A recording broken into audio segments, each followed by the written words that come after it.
in Senate race launched by Housley and Democrat, U.S. Sen. Tina Smith are the leading candidates to replace former Sen. Al Franken, who resigned amid a slew of sexual misconduct allegations. Glenn Stubbe, Star Tribune via AP, St.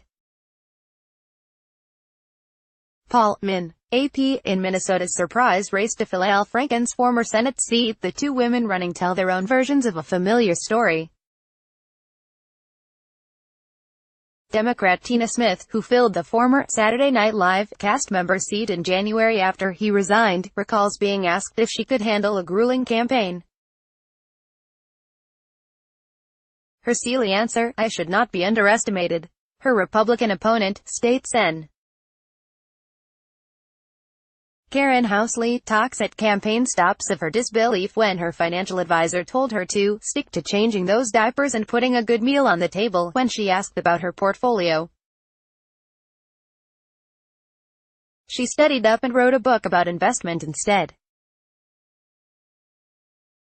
Against the backdrop of the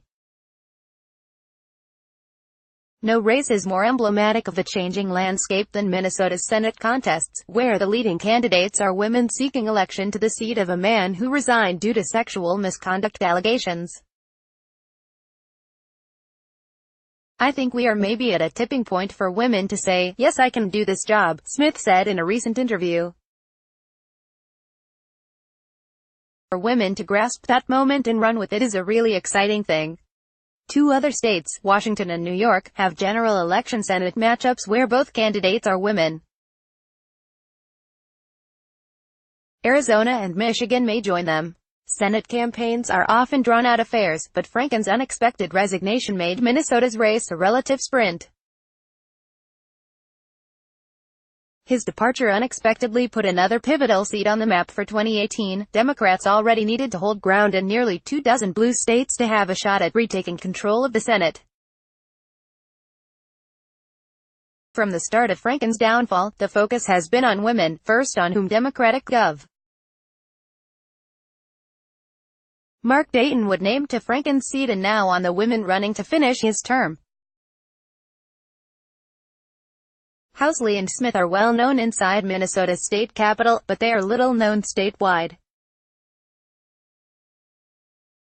In an election triggered by women coming forward with sexual misconduct allegations, most prominent men in Minnesota politics stayed on the sidelines, including a former governor and several congressmen. "I think the pattern is pretty clear that because of the nature of the seat, I think a lot of men decided, no, let's run for governor or let's wait it out.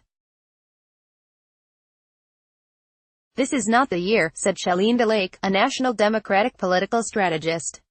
"Women are coming in as insiders, women are coming in as outsiders. But they're all communicating change." Within days of Franken announcing his resignation, Dayton assured the party faithful that he would pick a woman to fill the seat.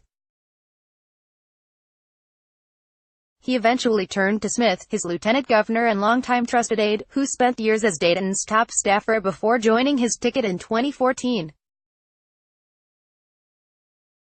With just months and not years to go until Election Day, most Democrats quickly united behind Smith, as did Republicans with Housley. U.S. Rep. Keith Ellison considered running for Franken's seat before deciding against it and endorsing Smith. Her most prominent challenger is Richard Painter, a former ethics lawyer in George W. Bush's administration and a former Republican who weighed a third-party bid before deciding to run as a Democrat. Housley, the Republican, once ran for lieutenant governor herself. She's a popular figure in Capitol circles with a last name many voters in hockey-mad Minnesota connect with her husband, Phil Housley, the Hall of Fame NHL defenseman who now coaches the Buffalo Sabres. An energetic and engaging campaigner, Housley jumped into the race early, half expecting others to follow. But big-name men, including former Governor Tim Pawlenty and Reps. Tom Emmer and Eric Paulson, quickly passed. Housley faces two little-known Republican candidates in August for her party's nomination. Maybe it was a factor in that no man did jump in. I just ran because I wanted to fight for what I believed in, Housley said of the Republican field. Whether it was a purposeful decision by would-be candidates or a coincidence, Jennifer DeJournette, who runs a political advocacy group called Voices of Conservative Women in Minnesota, is glad that two women will likely face off to replace Franken. No one can claim the Follow Kyle Potter on Twitter, https://twitter.com/kapotter___. Sign up for Politics in Focus, a weekly newsletter showcasing the app's best political reporting from around the country leading up to the midterm elections. http://opni.ws/3gusgra. Copyright 2018 The Associated Press.